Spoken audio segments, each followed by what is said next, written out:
같이 기도드리겠습니다.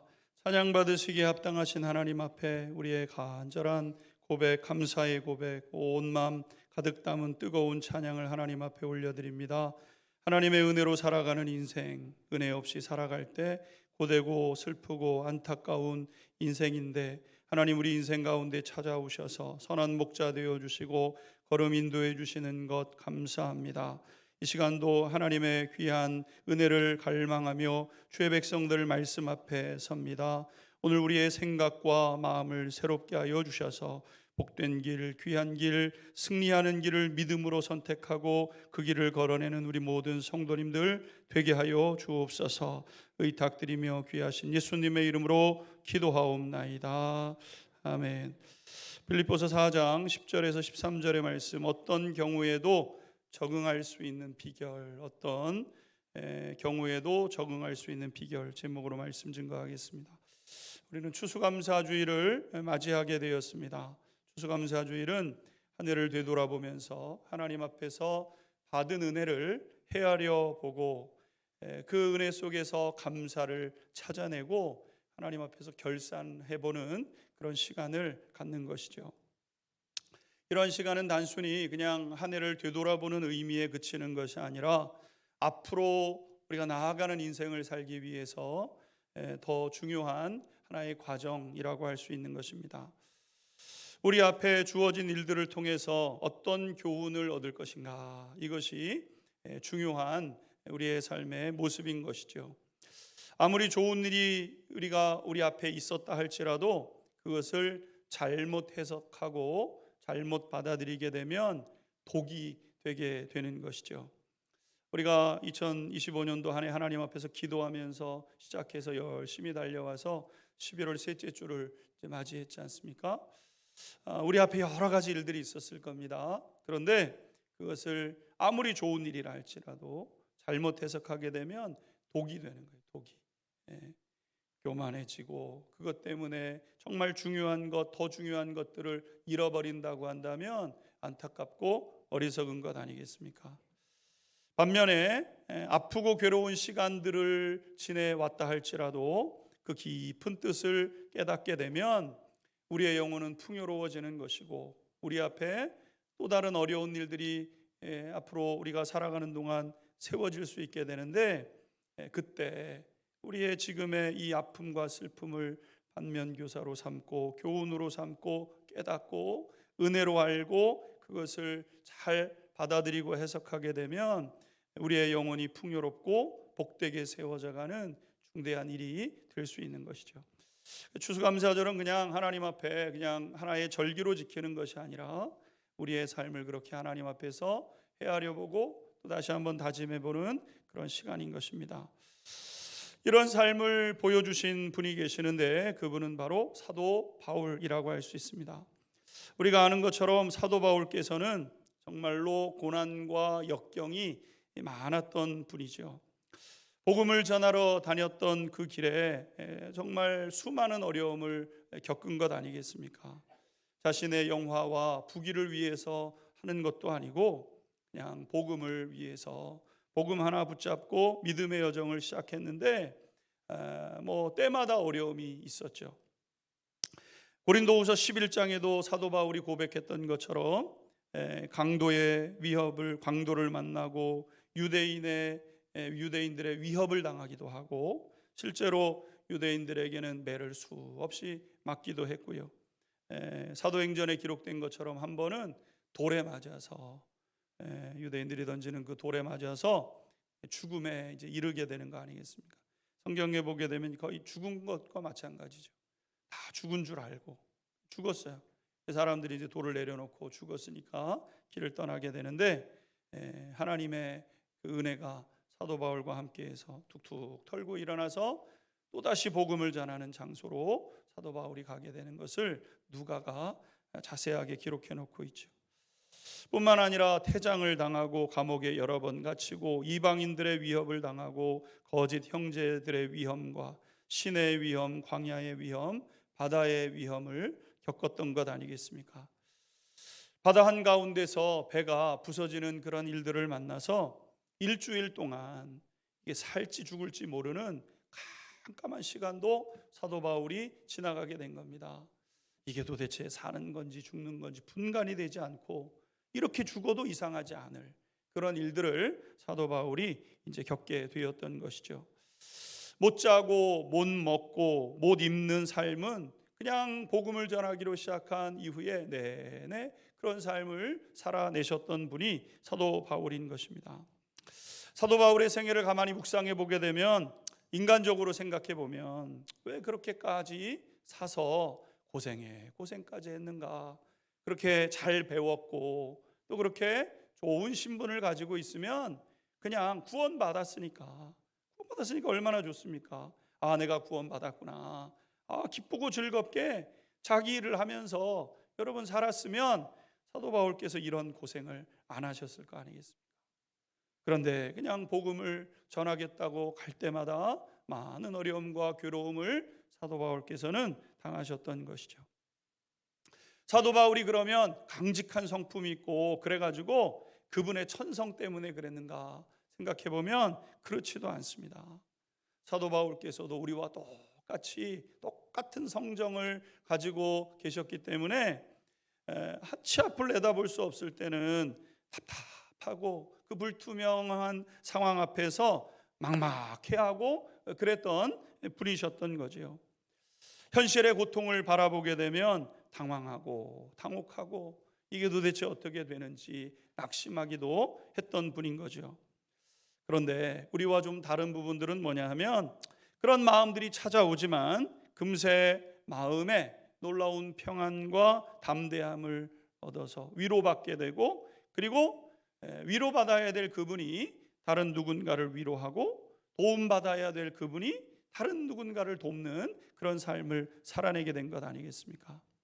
그래서 오늘 이 빌립보서를 기록하고 있는 지금 이 상황에서도 사도 바울께서는 깊은 바닥에 차디찬 그 돌바닥 위에 지내면서 지금 바깥에 있는 빌립보 교회 성도들을 향해서 위로하고 그들로 하여금 바른 길을 걸어내자고 함께 격려하는 그런 모습을 이제 우리가 찾아보게 됩니다. 그래서 빌립보서의 이 내용들을 이 사도 바울께서 지금 처했던 환경을 생각하면서 빌립보서를 읽어 나가다 보면 사도 바울께서는 어떤 상황에서도 흔들리지 않았던 거대한 바위산 같은 그런 삶을 살아내셨구나. 무슨 일 있으면 그냥 우리는 금방 마음이 좋았다, 금방 마음이 슬펐다 이렇게 할 때가 참 많은데 저부터도 보면 그럴 때가 더 많은데 사도 바울께서는 그냥 큰 바위산처럼 다 그 자리를 버티고 서서 어떤 상황 속에서든지 감사하고 기뻐하는 그런 삶을 살아내신 것이죠. 사도 바울이 감옥에 갇히면서 겪었던 고통은 크게 이제 두 가지였는데요. 하나는 육체적인 고통이었습니다. 앞에서 말씀드렸던 것처럼 차가운 돌바닥에서 잠을 자고 지내야 했고 질이 낮은 음식을 먹어야 했기 때문에 매일매일 건강은 빠르게 악화되어 갔던 것 아니겠습니까? 요즘 이제 날씨가 좀 추워지면서 저도 이제 그 침대에다가 전기로 된 이런 이제 그 패드를 하나 이제 깔았습니다. 이제 시간을 맞춰놓고 틀어놓으면 춥지만 얼마나 따뜻한지요. 아유 좋다. 이러면서 이제 잠자리에 들지 않습니까? 근데 이 타임을 또 어떤 때는 너무 일찍 맞춰놔가지고 새벽에 꺼지는 때가 있습니다. 그럼 자다가 말고 아이고 춥다 이러면서 이제 생활을 한단 말이죠. 근데 사도 바울께서는 돌바닥 위에서 자는 거 아니겠습니까? 밑에서부터 올라오는 한기를 막아줄 수 있는 것이 없어서 뼈가 애리고 입이 돌아갈 것처럼 자고 일어나도 잔 것 같지 않은 그런 시간들을 사도 바울이 보내시는 거 아니겠습니까? 밥을 주는데 죄수들에게 주는 밥 그냥 연명하라고 주는 밥을 먹어가면서 지금 감옥에 있게 되는 것이죠. 하루하루 건강이 나빠지는 것을 느낄 만큼 그런 상황 속에 사도 바울이 지금 계시는 거죠. 또 한 가지는 정서적 고통인데 사람들이 빠르게 사도 바울을 잊어가기 시작했다는 겁니다.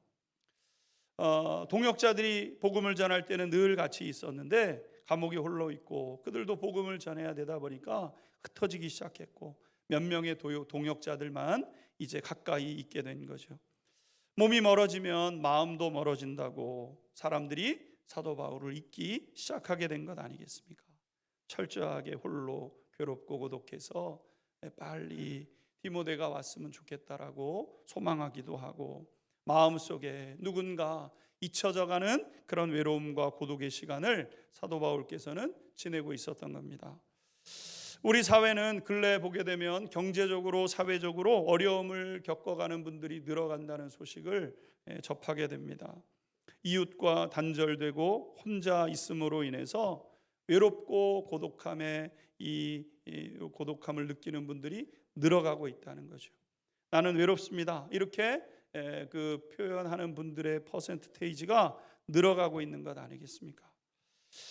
오늘 우리가 처해가는 상황은 점점 더 사도 바울과 같은 그러한 상황에 더 가까이 가고 있지 않는가. 물론 그럼에도 사도 바울께서 겪으셨던 그 고통에 비하면 사실 우리는 누리는 게 많죠. 적어도 돌바닥 위에서 자는 분들은 드물잖아요.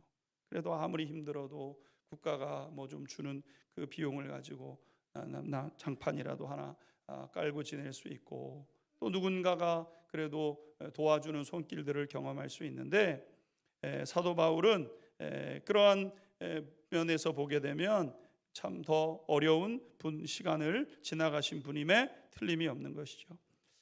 그런데 사도 바울께서는 빌립보 성도들에게 오늘 이렇게 말씀하고 있습니다. 11절 12절 다시 한번 읽도록 하겠습니다. 시작. 내가 궁핍함으로 말하는 것이 아니니라. 어떠한 형편에든지 나는 자족하기를 배웠노니 나는 비천에 처할 줄도 알고 풍부에 처할 줄도 알아. 모든 일 곧 배부름과 배고픔과 풍부와 궁핍에도 처할 줄 아는 일체의 비결을 배웠노라. 아멘. 내가 궁핍함으로 말하는 것이 아니다.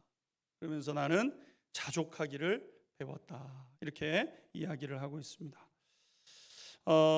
자족하는 신앙, 사도 바울에게는 나에게는 자족하는 신앙이 있다. 나는 자족하는 그 마음이다. 이렇게 이야기하고 있는 거죠.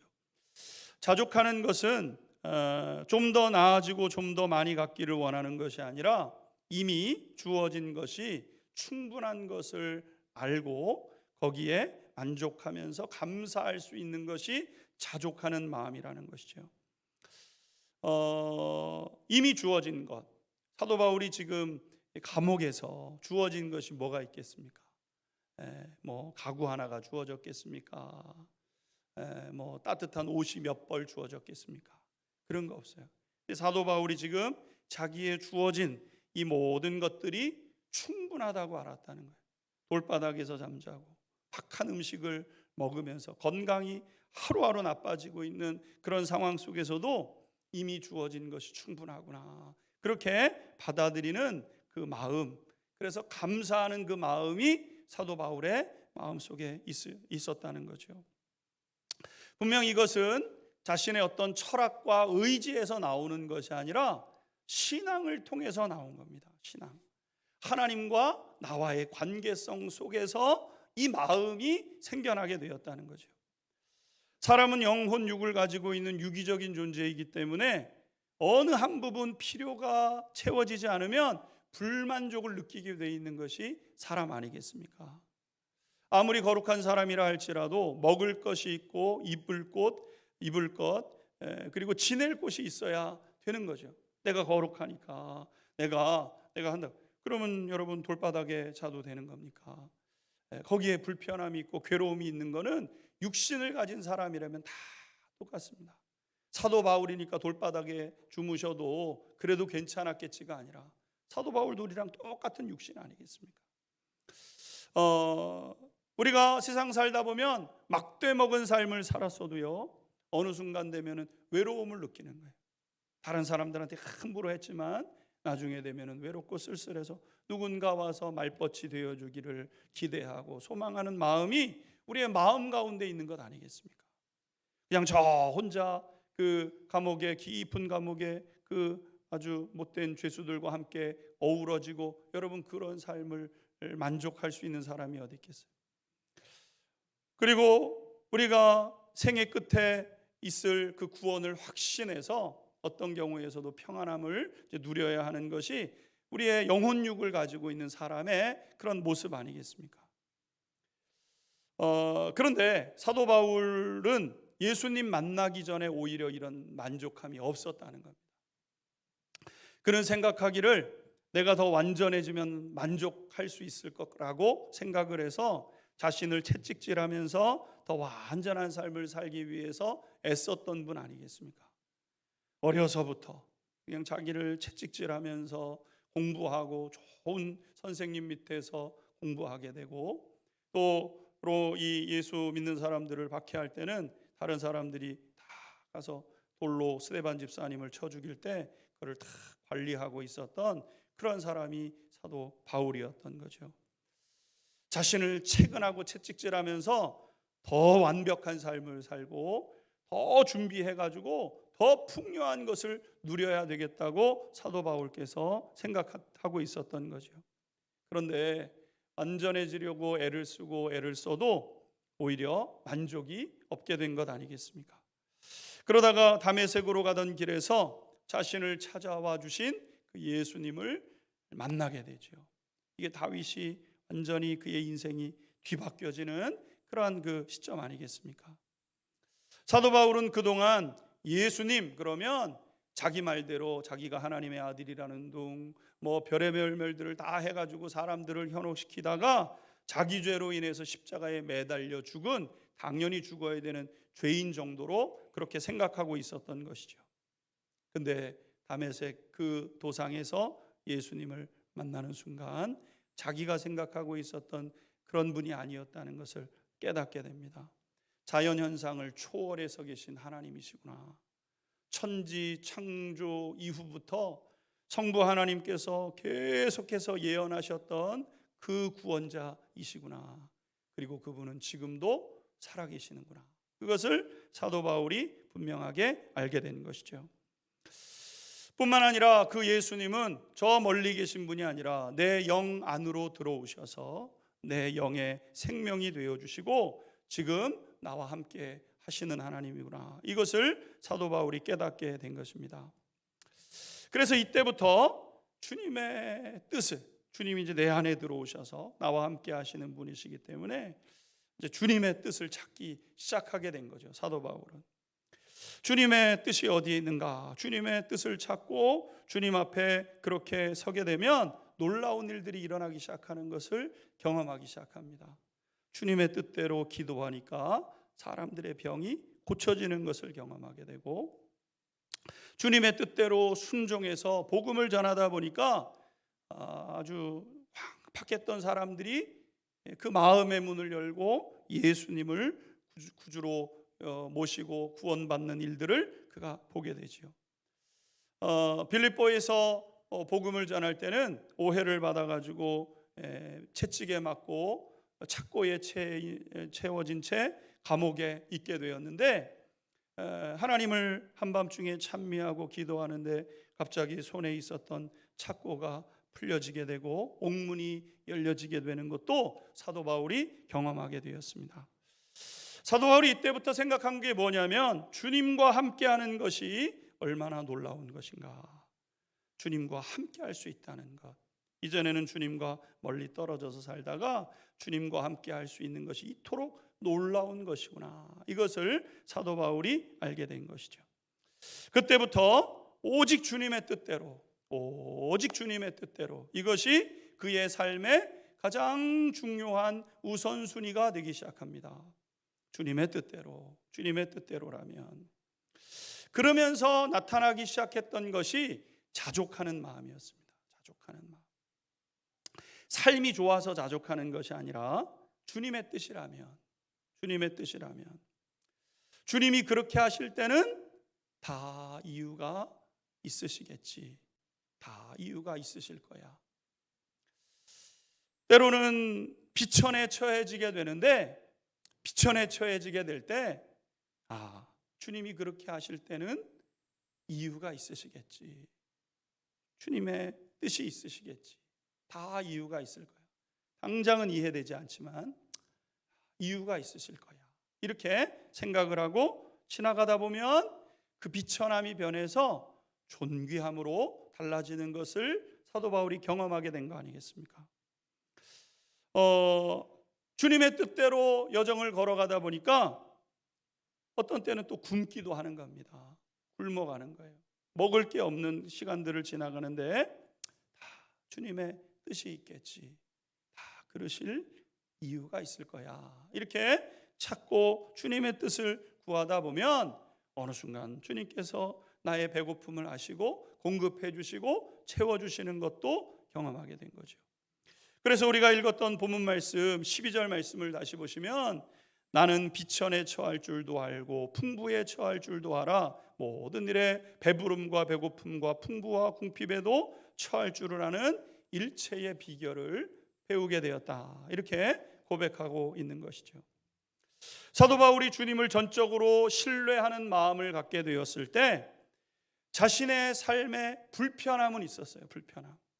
예수님을 믿고 예수님의 뜻을 찾고 예수님의 뜻대로 살아가려고 해도 불편함은 있는 거예요.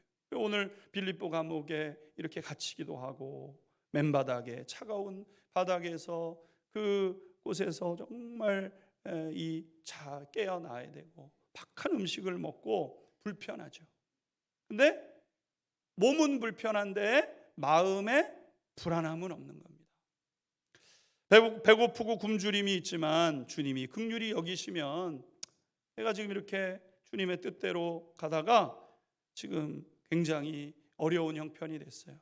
근데 주님 아시니까, 주님 선하시니까 어느 순간 되면 나를 위로해 주실 거를 알면 주님이 어느 순간에 그를 위로해 주시고 견딜 수 있는 힘과 또 필요한 것들을 공급해 주시는 것을 경험하게 된 것이죠. 그래서 사도 바울에게는 오직 주님의 뜻대로 살아가야 되겠다. 주님의 뜻대로 살아가야 되겠다. 이 마음을 가지고 그가 서가게 되었다는 거예요. 오늘 이 아침에 우리가 세상을 살아가면서 우리가 문득문득 놓치는 것, 그러나 너무나도 중요한 것, 주님의 뜻대로 주님의 뜻을 찾고자 기도하고 주님의 뜻이 깨달아지면 주님의 뜻대로 해야 되겠다. 그렇게 걸어가는 거죠. 설교를 준비하면서 제 마음속에 이렇게 감동으로 와닿던 떠올랐던 찬양이 하나 있습니다. 사람을 살리는 노래라는 찬양인데 이 찬양의 내용은 이렇습니다. 주 부르심 따라 예수 이름 부르며 나의 인생을 드렸네.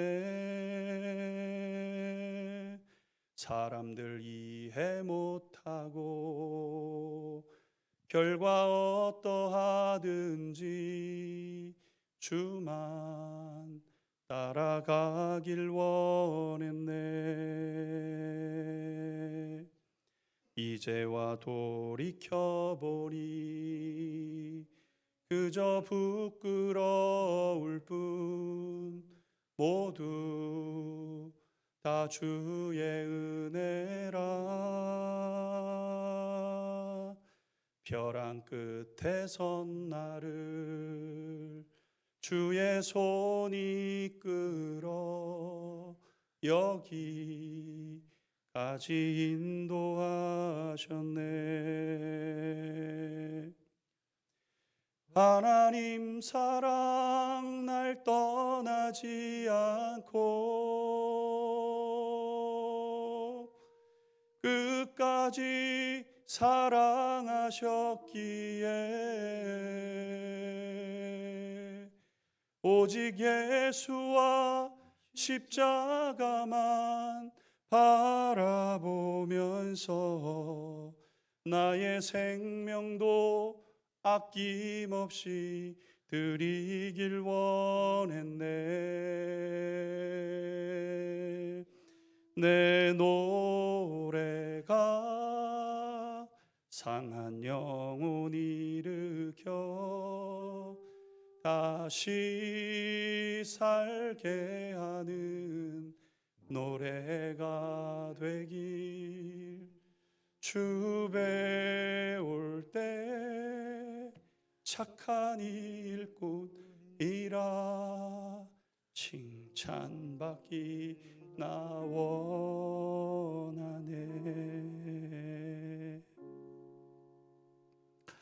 사도 바울의 유일한 소원이 있다면 주님 앞에 설 때 잘했구나. 이것이 사도 바울의 소원이었다. 사도 바울은 그 길을 걸어내신 분 아니겠습니까? 사도 바울의 자족함의 비결은 외적인 것을 조건으로 삼지 않고 내 안에 계신 예수님을 기준으로 삼았을 때. 사랑하는 성도 여러분, 우리 성도님들의 안에 거하고 계시는 그 예수님을 우리 성도님들의 기준으로 삼을 수 있게 되기를 주님의 이름으로 축복합니다. 우리가 예수님이 우리의 삶의 기준이 되게 되면은요, 편한 집에서 잘 수 있고 없고는 그냥 조금 불편한 거예요. 찬 바닥에서 자는구나. 그게 어떨 때는 절망처럼 보이는데, 근데 하루 자고 일어나고 몸이 좀 망가지는 것 같아. 이제 내가 주님 볼 날이 점점 가깝구나. 그러면 여러분 그거 이겨내고 감당하는 거예요. 이런 사람들은요, 어떤 음식을 먹고 마시는 게 중요하지 않죠. 우리가 볼 때는 어떤 사람들이 10만 원짜리 음식을 먹어서 와, 저 사람들은 10만 원짜리 저 맛있는 거 좋겠다 이렇게 생각하는데, 10만 원짜리를 먹든 5천 원짜리를 먹든 입으로 들어와서 뒤로 나가면 끝인데, 아무것도 아닌데 그거 중요하지 않죠. 다른 사람들이 나를 어떻게 생각하느냐, 주님이 기준이 되어주시면 그거 중요해지지 않습니다. 나를 아끼는 사람들은 어떤 상황 속에서도 나를 아껴주고 지지해주고 격려해줄 텐데, 여러분 나를 시기하고 질투하는 사람들은 내가 뭘 해도 못마땅해 하잖아요. 여러분 어떻게 다 주변 사람들 기준을 다 맞춰요? 그럼 내 고집대로 하면 되냐? 그것도 안 되잖아요. 주님이 우리의 삶의 기준이 되어주시는 거예요.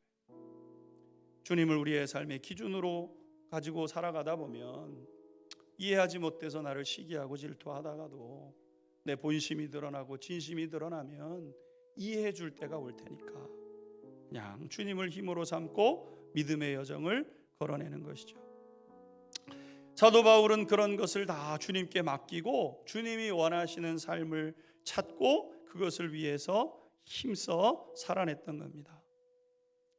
사도 바울의 삶을 보게 되면 그분은 모든 것을, 나의 부족함을 예수로 채워내는 삶.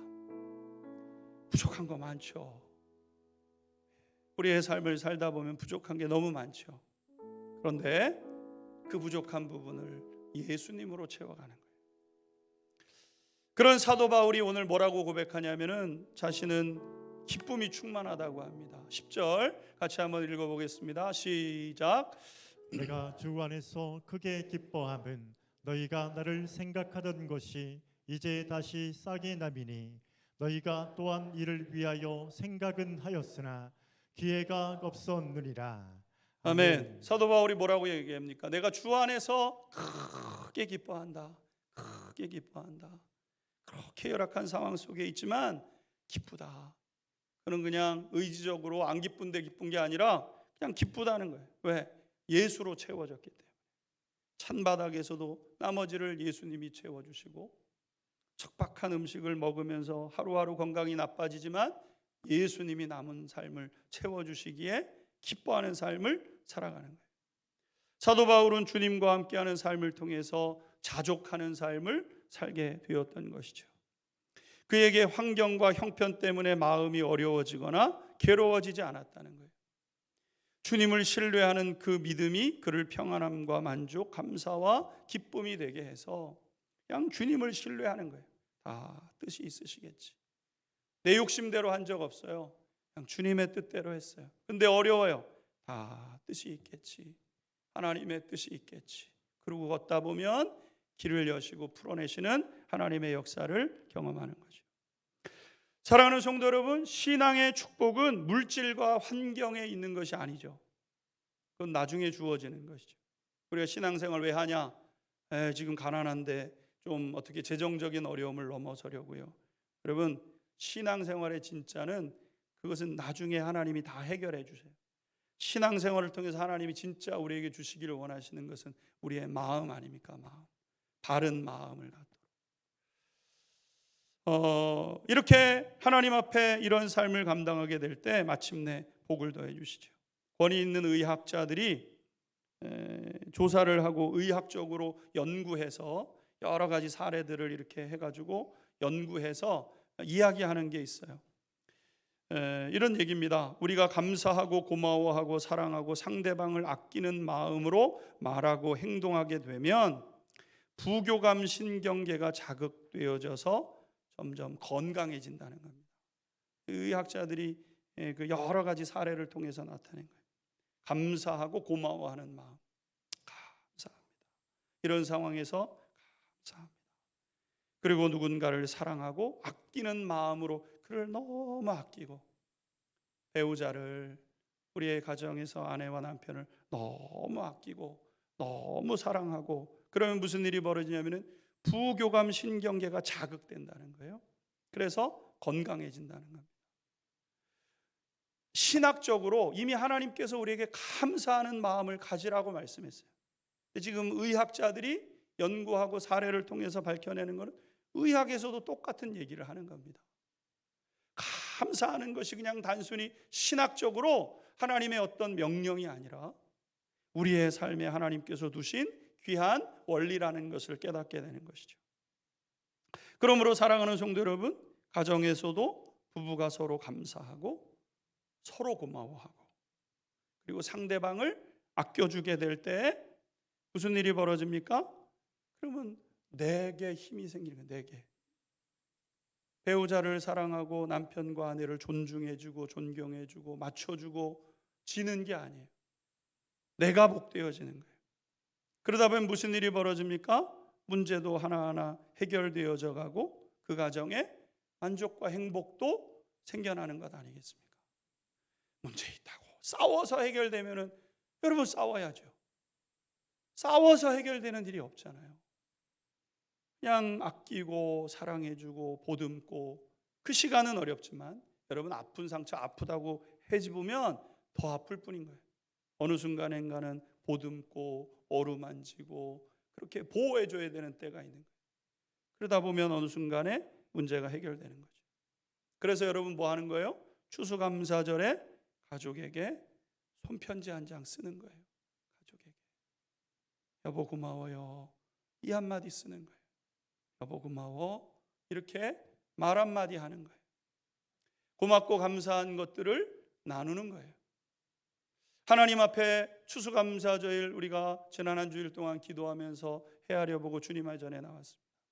추수감사절 11월 셋째 주 되니까 그냥 하나님 지키라고 하니까 지키는 절기가 아니라, 그래서 헌금 조금 봉투에 더 넣어가지고 하나님 앞에 드리는 것으로 우리의 추수감사절이 아니라 마음에 고백이 담겨지는, 하나님 감사합니다, 주님을 신뢰함으로 고백하게 될 때 거기에 하나님이 주시는 그 놀라운 은혜와 은총이 임하게 되는 줄 믿습니다. 감사하고 자족하는 마음을 주시고 그것을 통해서 역사를 이루죠. 사도 바울께서는 안타깝게도 로마 감옥에 있다가 참수를 당해서 순교를 하시게 됐죠. 우리가 생각할 때는 인생이 참 그렇게 고생하더니 끝에도 그렇게 어떻게 보게 되면은 참 비극적으로 돌아가셨구나 생각할 수도 있지만, 가만히 생각해 보면 그분의 그 삶의 진정성, 주님을 향한 깊은 사랑, 그래서 그것이 오늘 2000년이 지난 우리에게도 고스란히 전해지는 복이 된 거죠. 주님께 뜻이 있는 거예요. 그 뜻을 잘 찾고 주님 안에서 복을 누려가는 우리 성도님들이 되시기를 주님의 이름으로 축원합니다. 같이 기도하겠습니다.